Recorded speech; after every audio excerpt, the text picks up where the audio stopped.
Welcome to Mission Evolution Radio Show with Gwilda Wiyaka, bringing together today's leading experts to uncover ever-deepening spiritual truths and the latest scientific developments in support of the evolution of humankind.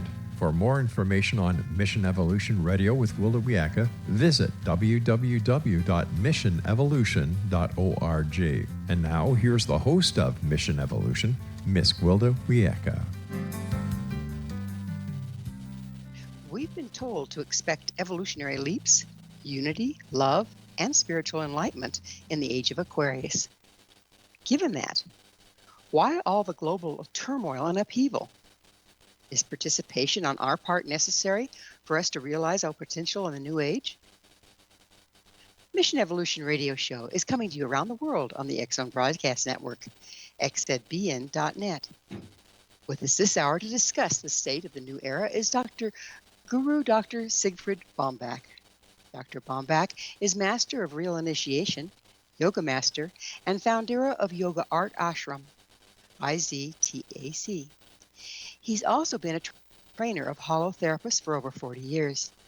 Dr. Baumbach is a physician, chiropractor, kinesiologist, who works with nutrition, sound healing, and bioconstruction, and is the creator of Holographic Iridology. His website, Iztac.org. Dr. Baumbach, thank you so much for joining us on Mission Evolution. Yes, hello, Gwilda. Thank you for the invitation. It's wonderful to have you. You're in Germany right now, yes? No, I'm in Mexico at this point, right here in the beautiful mountains of the Iztac Multiversity, where the name comes from. It sounds lovely. It sounds lovely. So what does it mean to be a guru and master of initiation? Well, first of all, that we have been faithful to our purpose to discover, what this thing about initiation is all about. Because initiation is eternal discovery.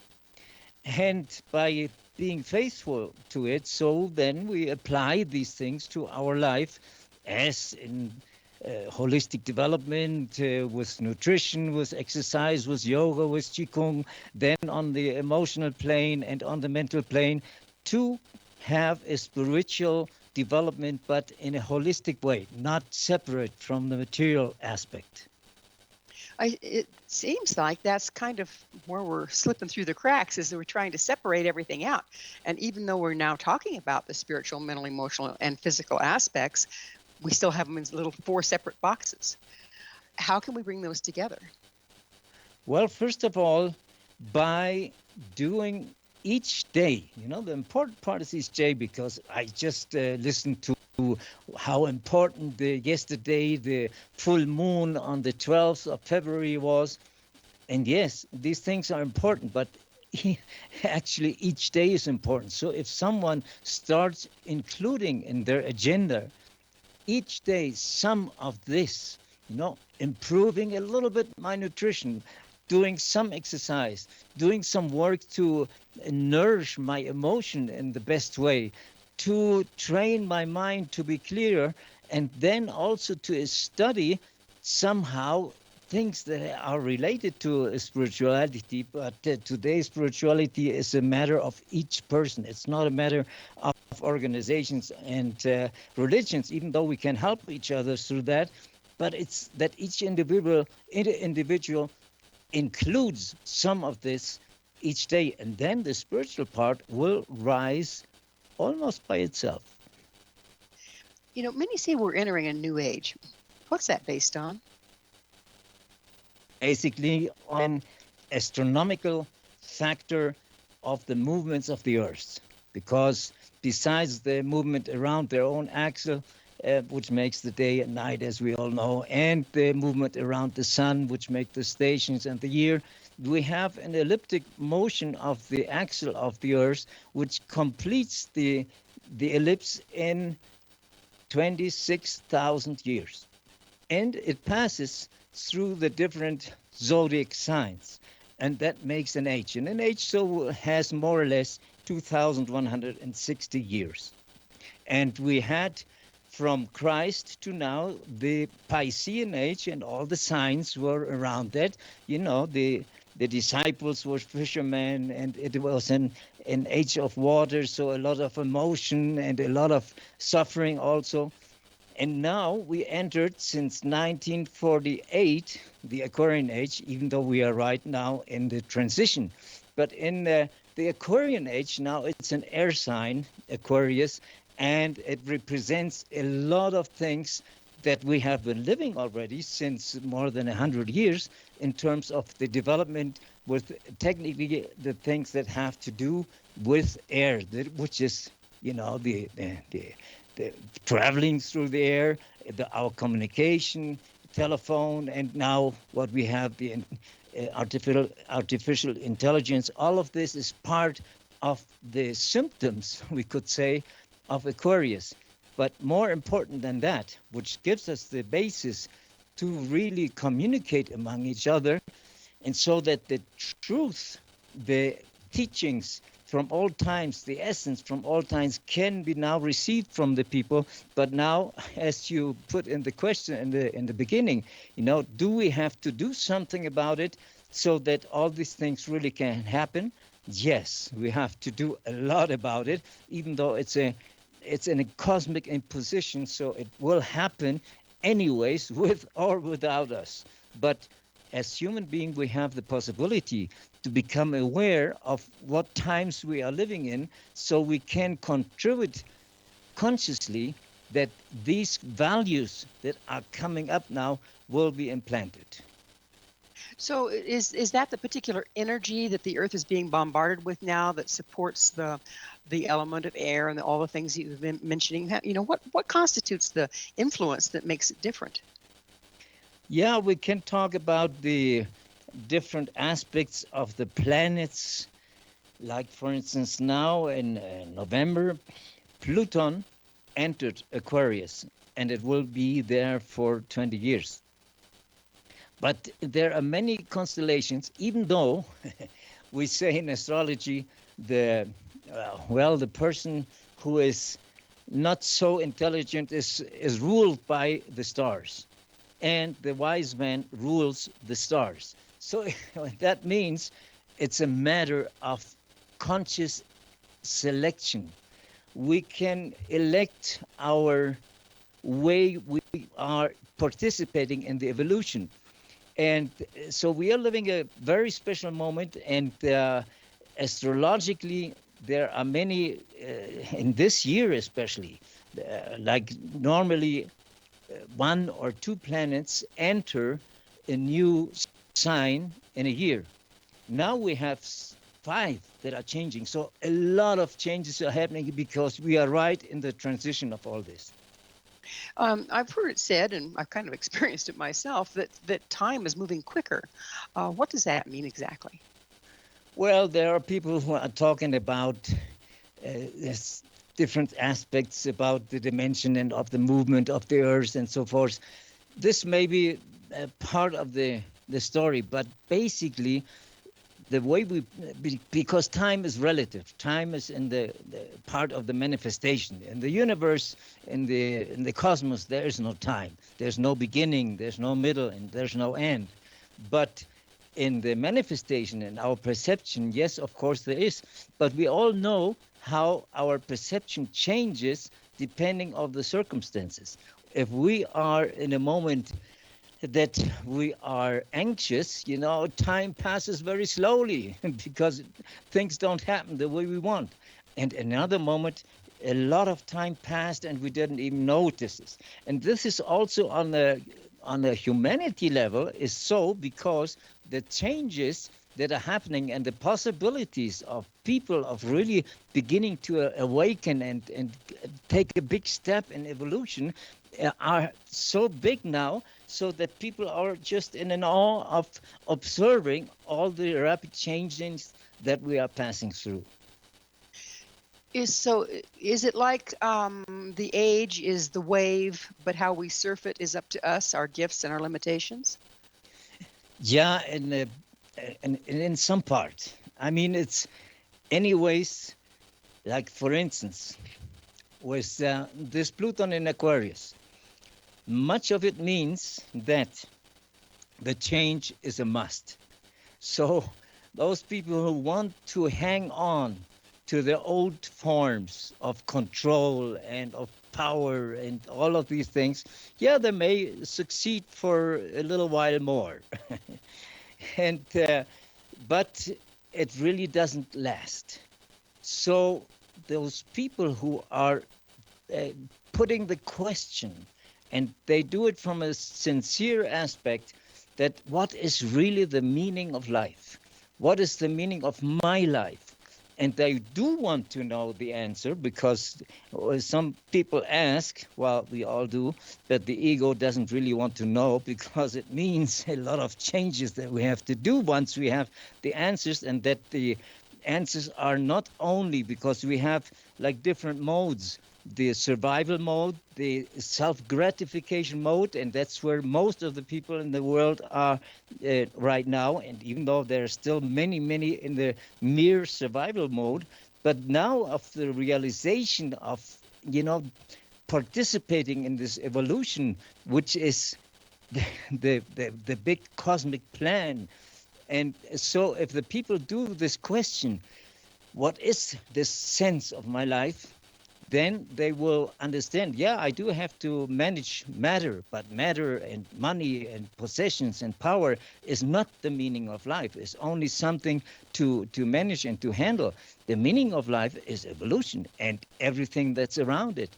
And so when the people ask this and then they decide, I want to be on this side of the future of where Aquarius comes in, and I want to participate, and so the relationship in our society will begin to change more and more, that people, instead of just looking for, like someone said in one movie, the religion in America is private property and no trespassing, for instance, And so that people will go more in the direction of how can we serve each other? How can we support each other and contribute? And that makes the whole difference, because they know the meaning of life. The influences of the age of Aquarius are, by what I understand what you're saying here, is pushing out the old ways that we existed under before, which is the me first, acquisition, that sort of thing. How long do we have before we really see this stuff start to leave? Well, yeah, there's one other important aspect, because the keyword of each sign is important, and the keyword of Pisces was to believe. That's where we had so many belief systems. One thing is the teaching of the spirituality, of knowledge, of wisdom, what the big masters have done.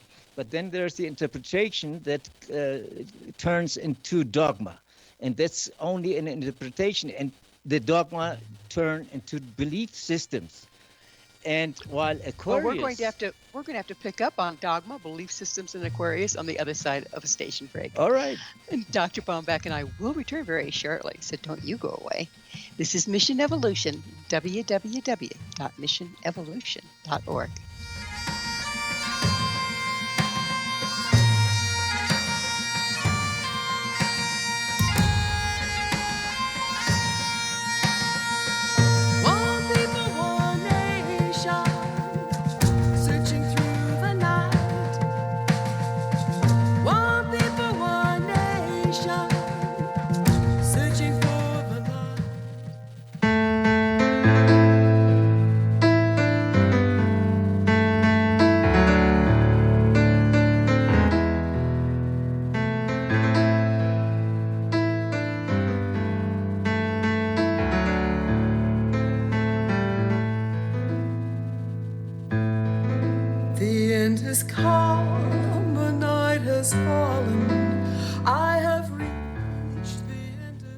So, it's the new age.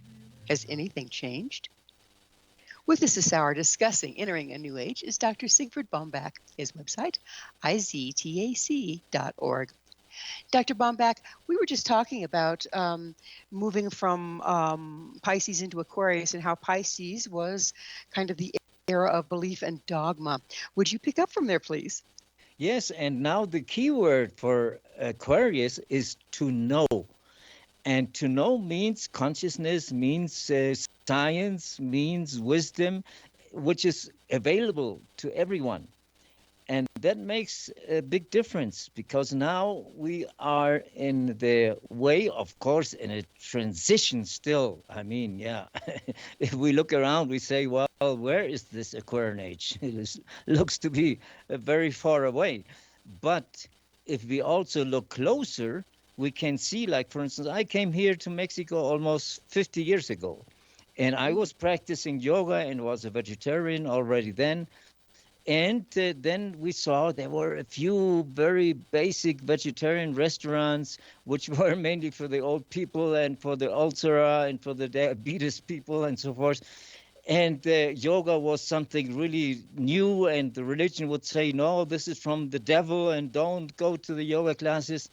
And now you have really very advanced yoga centers and meditation and mindfulness, and you have the vegan restaurants all over with very great quality, and you have so many people who really are into new things of having alternative in education, alternative in taking care of the earth, alternatives in construction, and so many things. So if you take a close look, this knowledge, which is part of the ancient way of expressing, about the sacred geometry, for instance, and all the knowledge from the Kabbalah and from the Enneagram, everything is coming up again, and it's available now to the people. And anything you can find, even on Instagram and on the internet. But now we need to reorganize ourselves to help each other to really understand this knowledge and to be able to apply it. It's not much worse to just have it in your head. How can we tell when one age ends and another begins? Well, by the signs. Even Christ said 2,000 years ago, you know how to differentiate the weather, if a storm is coming or if there's rain, but you don't know how to understand the times you're living. And this is the same thing right now. There's still not too many people who understand that we are in a new age, but already 60 years ago, there was a musical that was presented, which is Hair. And the main song was about Aquarius, and it talked about certain constellations, and there are predictions that have been given by many from the Maya and the Aztecs and from Notre Dame, and there's so many predictions that somehow put the signs. And then also we know that this is more or less 2,000 years until a new age starts, and now we could see through the rapid scientific and technological development in the last 150 years, all that is happening in this direction. So there's, we talk about moving through the ages, but it's cyclic, isn't it? It's like we're going into Aquarius now, but that's happened before and it'll happen again. Is it so long in between that we really don't have any recorded history of what it was like last time? Well, basically, I mean, we from biblical terms, it looked like that the life here and everything started about 8,000 years ago with Adam and Eve. This, of course, has been proven totally wrong with the carbon-14 measurements, and that we are millions of years. And the Earth itself has reincarnations of 55 million years. That's what the great sages say. So now, yes, this is the 26,000 years of one cycle is also called symbolically a cosmic day. And of course, for us, even 2,000 years is a lot. But yes, this keeps going. Yes. So do some of the sages and the people that do study, like say the Mayan calendar and this and that, are they able to look at the influences that each age brings in order to predict what's coming in the future? Yes, you can, even just by studying, for instance,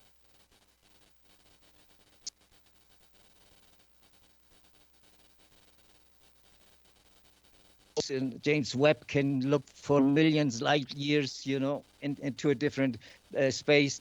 So we're only talking about very small cycles here on Earth, even though they look very large to us. But yes, even just studying astrology and studying even just the sign of Aquarius and their characteristics and the 11th house gives us quite an insight of what the characteristics of Aquarius are. And part of it is fraternity, the spiritual part is like friendship. Then we have also synthesis is a key word for Aquarius. The holistic development is another key word.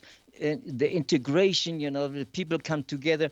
All religions, all philosophies, and all systems, their only goal is the union, the connection between the material human plane and the mystic divine plane.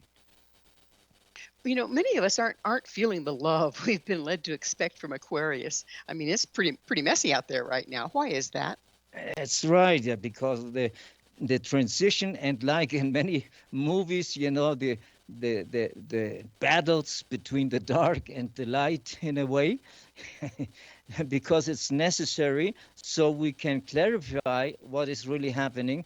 So the ones who are attached to their power positions don't want to let go, obviously, and that's what keeps happening. And those who are attached to their belief systems also don't want to let go. So there are the fights between belief systems and religions, the fanaticism, which we live a lot, and also, the fights around a piece of land, and all these interests on the material plane. But this is a transition which increments momentarily, but at the same time, so many more people are saying, well, I don't want that anymore. My life has more sense.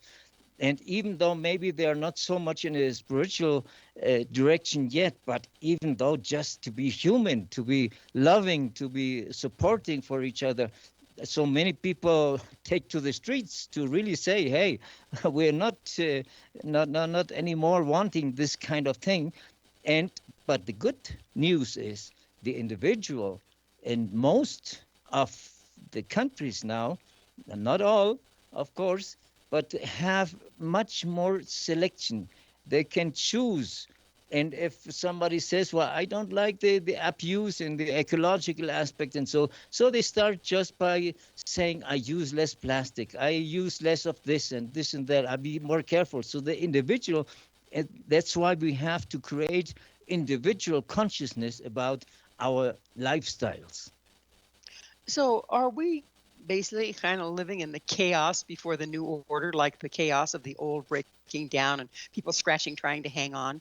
But the age of Aquarius is bringing this energy that's going to be a little difficult to fight eventually. Yes, in fact, there's a book out by a lady in the United States many years ago, because I was present in many of the conferences that were held each 2 years in a different country and a different continent, which were called the Conference for the Unity of Man. And it started out in India, then it came over to the United States, then it came to Mexico, Austria, Spain. And I was in all these conferences, and she was there, and she had a book, and she said, the conspiracy of Aquarius. And of course, the conspiracy is not a conspiracy against anyone. It's just a conspiracy of consciousness. It's just simply that people can now communicate, and when they're aware of it, they just do things different. And these conspiracies of the networks of consciousness, we could call it the network of creative consciousness, that will help that people will do things different in each part of the world, and we get together to support each other, to just do things better, to make alliances for a better world. And yes, there are many oppositions, but it's not a matter of fighting the oppositions. It's just a matter of selecting what I do want, how do I want to live. Many people, of course, live in slavery still. I mean, in a modern slavery, like the 8, 10, 12, 16 hours of work in an office and so forth, and having just barely the necessary. So there are things in society, once people awake, then we are talking about a critical mass. And the critical mass, once enough people do put this question about the meaning of life, then all of a sudden, many people will choose a different way. And that is a power that no conventional military, economic, political power can resist.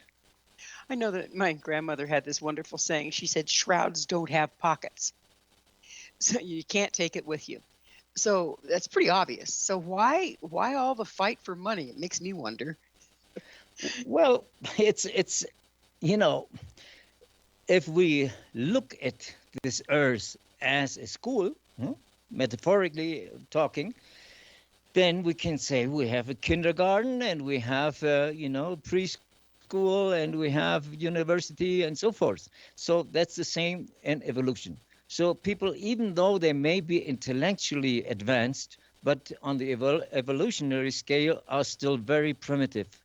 So they may have power and they may have a lot of cultural knowledge of information, but they have not matured in the whole development.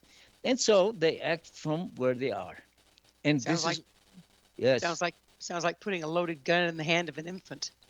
Yeah.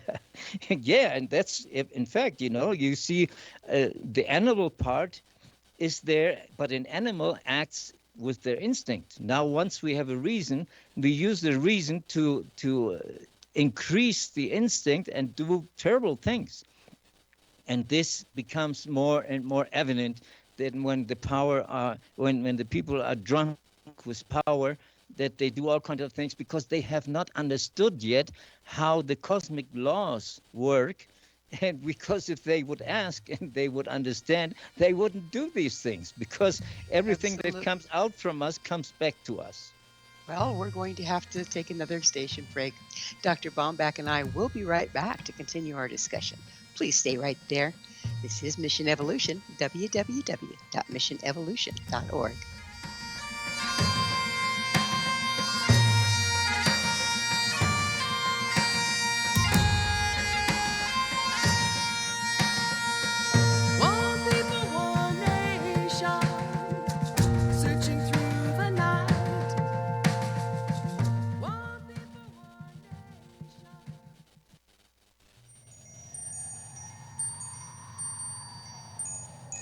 I've been broken, shattered, cast to the wind. I am scattered upon the wind. I've been broken, shattered, cast to the wind. I am scattered upon the wind. Wait, you mean we have to do something? This is Mission Evolution, missionevolution.org. With us discussing an evolution of consciousness is Dr. Siegfried Baumbach. His website, Iztac.org.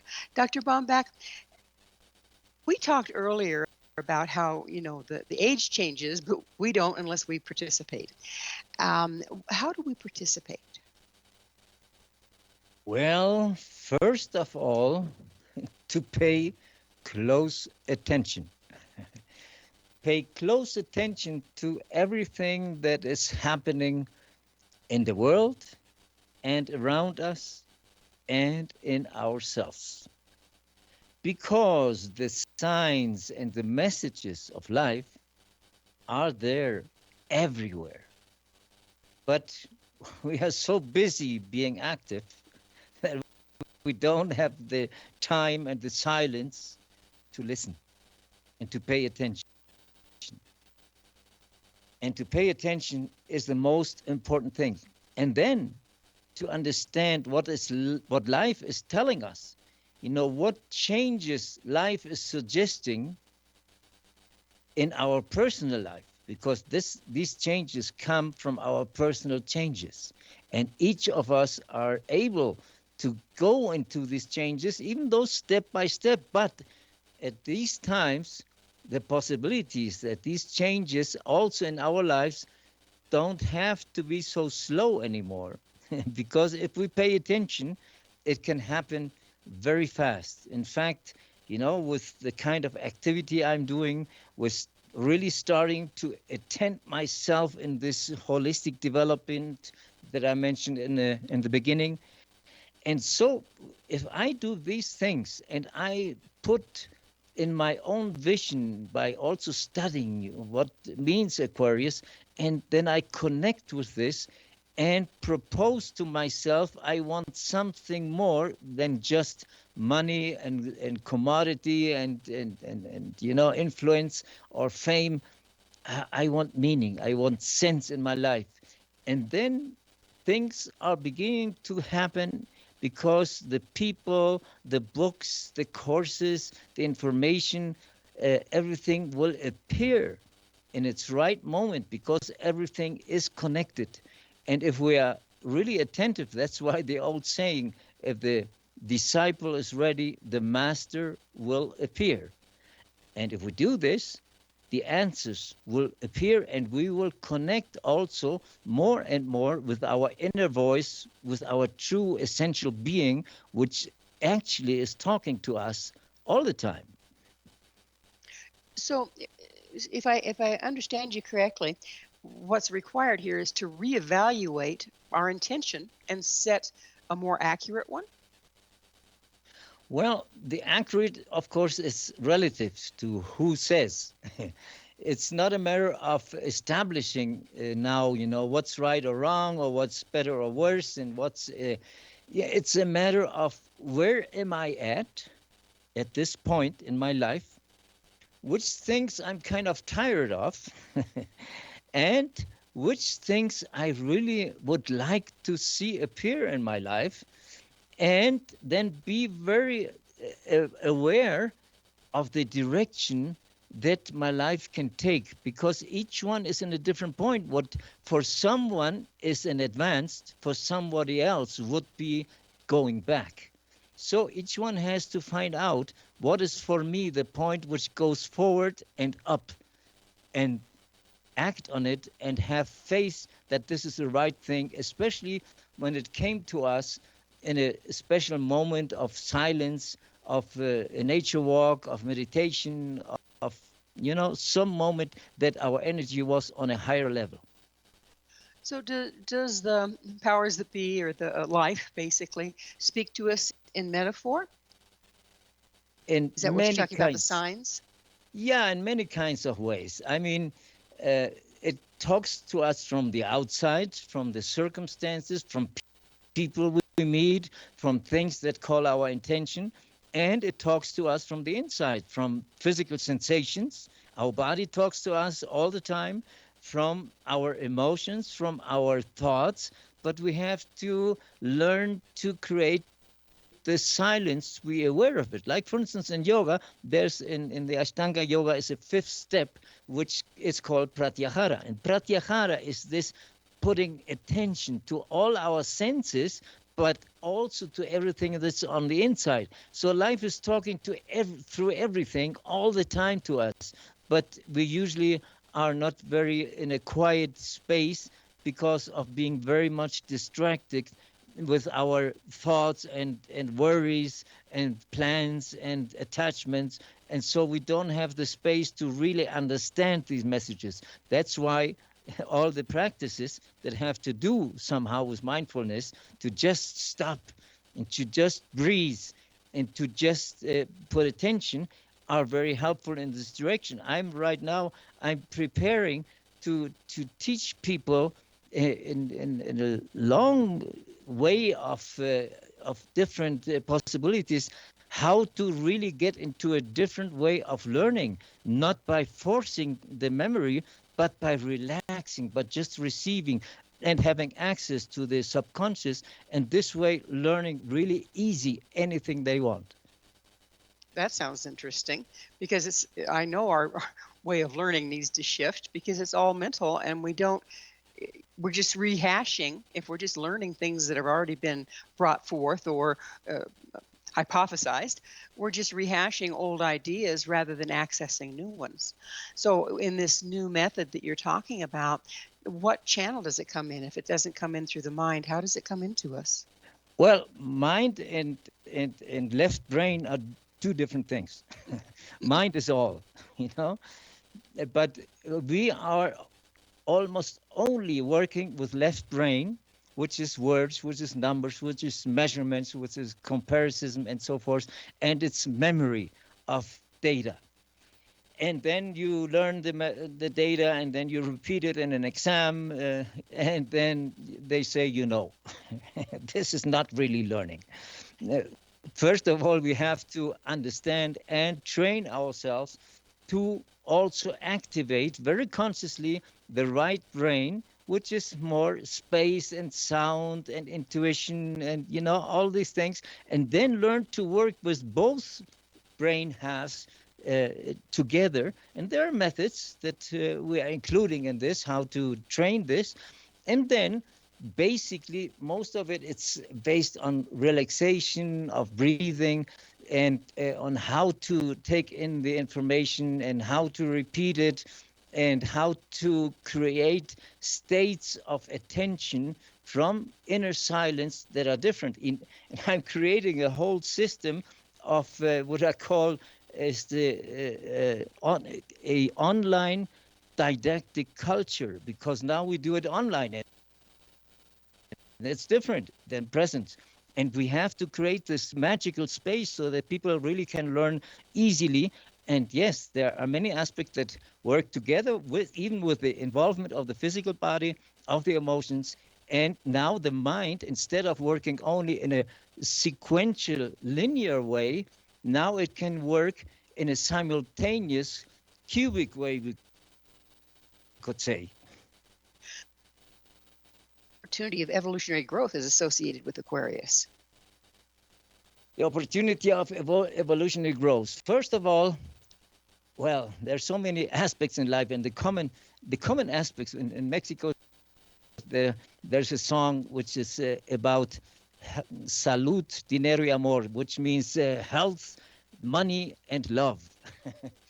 These are the three aspects. You know, we all have to deal with health issues somehow, and we can do a lot, first of all, by doing these evolutionary things to have better health. It's really true. None of us are exempt of anything, but we can do a lot to prevent and to have a better health. And we can learn how to manage the material plane in the correct way. I'm talking about the secret value of money, because there's a whole thing behind it and how to use with a spiritual consciousness the material aspect and the money. And then there are our relations with other people and with our family, with our couple. And when that is put into a spiritual context, not religious or belief, but spiritual, true spiritual context, then the relationship gathers a whole different way of being happy, but in a true way by complementing. Because we all, doesn't matter we are men or women, we have our both polarities, the masculine and the feminine, the yang and the yin. And we usually look for the other part, and that's, I don't know, in English we say it also, but we talk about, I'm searching for my half orange, as we say in Spanish. But that means, you know, I feel incomplete. And so I need to find somebody who helps me to complete myself.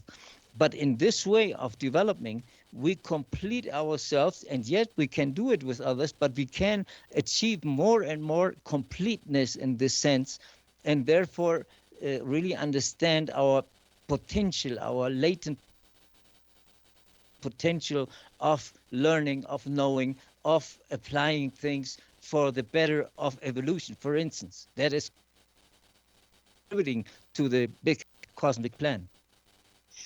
Do you see each of us coming this lifetime with the opportunity to participate in a particular way? We all have opportunities. I mean, each one is where they are, and some things seem to go very slow, but it's necessary because each aspect of evolution has its own rhythm, and we have to respect the rhythm. There's no meaning of trying to accelerate, and many people try to accelerate through very special and intense practices, even in the yoga aspect, or with certain drugs and ayahuasca and mushrooms and this and that, waiting for to get this other consciousness, which, yeah, in some parts is helpful, but now it's so open, and many people don't know how to use it, and then they open windows they can't close. So everything has its own rhythm, and we have to respect this rhythm. But yes, there is, for instance, the writings of Alice Bailey, and from one master, which is Walkul, who is also called the Tibetan, and he talks about things like the discipleship in the Aquarian age. And that means that many people now can rapidly advance in their consciousness, and from there, by doing their life, but contribute to this development of other people by becoming teachers, instructors, masters. Well, it sounds like a tall order. We'll talk a little bit more on it on the other side of yet another commercial break. Please stay with us as Dr. Baumbach and I continue to explore tools to aid our evolutionary process. This is Mission Evolution, www.missionevolution.org. We're coming to you on the X-Zone Broadcast Network, xzbn.net. Searching through the night, one people, one nation. Searching for the light, one people, one nation.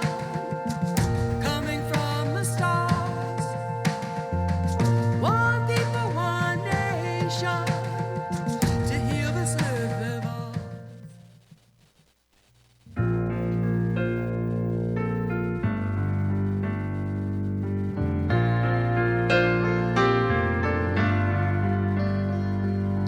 Brilliant feathers of an unearthly hue glide by on the edge of his dream.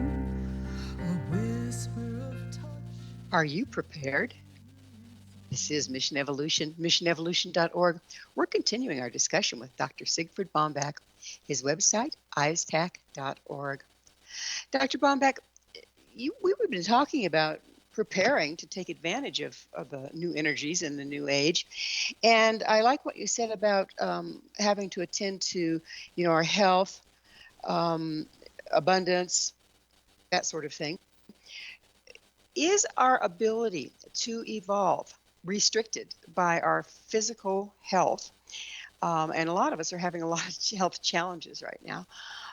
Are we restricted by that, and how do we move beyond it?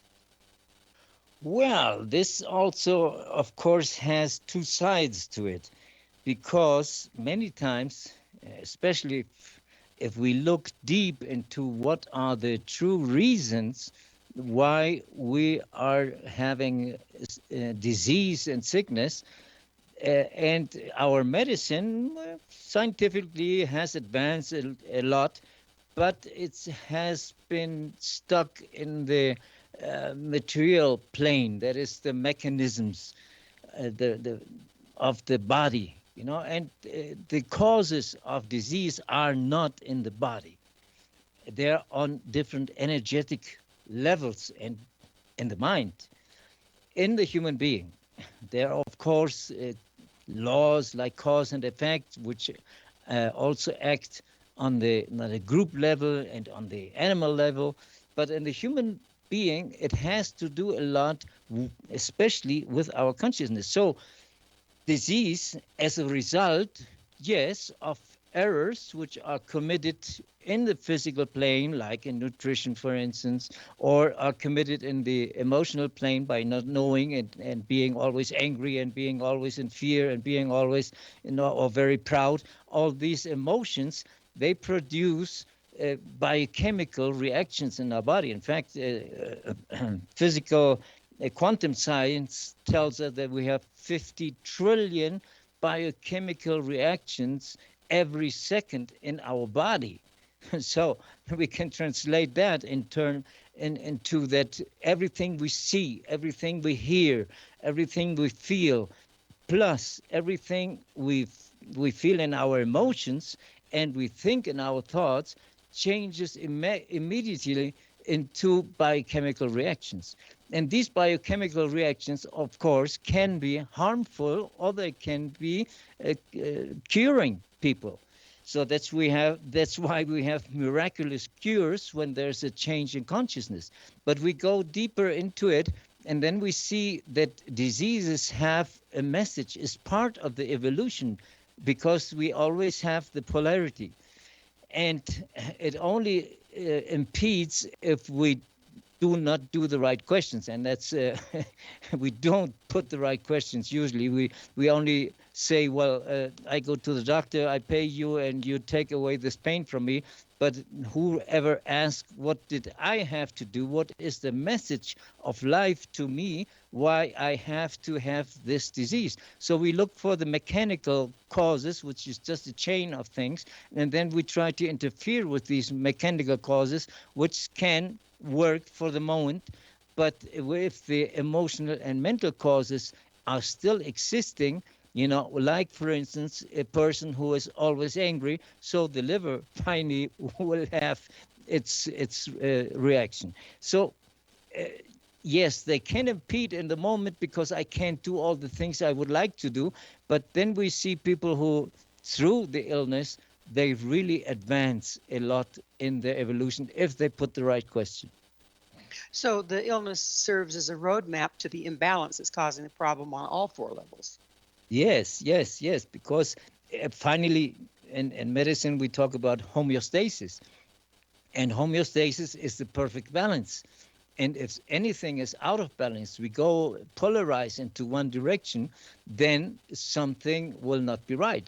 Like, for instance, let's say somebody is very responsible, but then he's so responsible, he becomes rigid. And he is demanding of other people and is critical and so forth. And in his body, he will become rigid in his joints and his arteries and his, in his conduct, because the biochemical he produces through his rigidness in the mind will translate into changes in the body. And so we can understand these signs from the different angles of the different kind of diseases and see what are the attitudes that we have to revise and to learn about. So life happens. It comes at us. Different things go on. From what you're telling me, we need to be very, very, very mindful of how we respond to it because of the biochemical involvement. Yeah, well, that may be a threat. That may not be very comfortable. We should relax and yet be aware. Like, for instance, the word of attention, like in the military, somebody shouts attention, everybody gets rigid. But really the word means attention, no tension. So attention is to be relaxed and observe everything, and not becoming now tight about, if I have the wrong thought, a negative thought, then horrible things will happen to me. No, that would be not a good outcome of this talk. No, it's just, add on more attention and enjoy life, and then you will find out more and more how it changes in a natural, organic way towards better attitudes and more relaxed mind. You speak of a massive awakening of consciousness. Could you go into this a little bit for us? Well, and that same things as happens in health and disease on humankind level. the awakening, the understanding can come from putting the right questions. And what I said before, what is the meaning of life? What is the meaning of life, my life? What is my mission in life? What am I good for here? How can I contribute instead of how can I take away from others so I can have more, which is a common attitude. So by putting the right question, we can have answers, because the answers are before the question. Answers are already there. We only have to put the answers. It's in the universe. All answers are already existing. Now, we can go the other route, to insist, and I want this thing for me because this is mine and I don't care, and this is the only thing, the only life I have, and I have to, and then we go like against the wall. And by going against the wall, we have wars and we have conflicts and we have poverty and we have all kinds of disasters. And then there is like the disease part in humanity. And so we will learn through this also. So there are both things. So the recommendation is it's wiser and more intelligent to sincerely the questions of what is life all about, and then attend the answers and apply it to one's own life. Let's talk a little bit about the children coming in. Now that we're in the age of Aquarius, is there a difference in the children being born now than from years past? Yes, many people are talking about, the different levels of consciousness of young people and children. And of course, there's everything happening at the same time, too. But yes, usually, we can find sometimes in 3-4-year-old children who put questions that the adult is, wow, where did this question come from? And in fact, if it would not be like this, we would not have evolution. We would go backwards, involution. That's why children, sons and daughters, have to do something better than what their parents did. And the disciples have to do something better than what their masters did and taught them. That doesn't mean the parents are not anymore parents and the masters are not anymore masters. But yeah, everything in evolution goes forward. And that's why those souls incarnating in these times, many of them are already quite advanced, and that will be part of the massive awakening, which will help the rest of humanity. That's why we have to be very attentive to the children and to the young people. And I'm forming a new way. I call it, a multiversity instead of university to teaching. But I ask the young people, what is your needs? What is really your interest? And I adapt to this. I'm not coming from the point, I'm the old one, I'm a master, and I know everything. I let you know what you have to do. No, I ask and I listen. And then we help them to improve their own connection with their own inner master and to be better than us. Well, Dr. Baumbach, before we're out of time in the show, I need to ask you, what's your mission? What is my mission? Well, basically, I've expressed it in every sentence, which is to contribute to this evolution, to this awakening, to this becoming conscious of the times we're living in, and therefore be receptive and apply it in your life. And I have dedicated my life to share what I have learned without imposing anything on anybody. That's a beautiful approach to it. I love what you're doing with education. What a lovely contribution. Yes, that's my mission. It's one part of the mission. Have you found that your mission has evolved over time? Yes, absolutely. But in a very interesting way, because I have always done what I'm doing now in this direction, but I didn't always know what I was doing. I found out things, and and an aunt gave me a book of yoga, and I started practicing yoga, and then I got into one college in Germany, and then in the United States, and then I found people involved with this, And then finally we get to this place here in the forest of the Iztac seawater, but everything was magic. Everything was like, what people say, coincidences or synchronicity. And there I found out that I was on a path, and I found that this path was practically this part of evolution. So yes, the mission became more and more conscious. Well, I'm glad you're on this mission, and I'm glad you're with us. Unfortunately, we are out of time. Thank you so much, Dr. Baumbach, for coming on the show. Thank you, Gwilda, very much. It's been a real pleasure. Our guest this hour has been Guru Dr. Siegfried Baumbach. Dr. Baumbach is the master of real initiation, yoga master, physician, chiropractor, kinesiologist, and the creator of Holographic Iridology.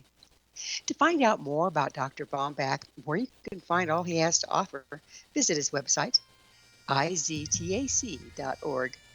This has been Mission Evolution with Gwilda Wiyaka. For more information or to enjoy our past archived episodes, visit our website, www.missionevolution.org. But please, be sure to join us right here next time. This mission will continue, bringing information, resources, and support to an evolving world.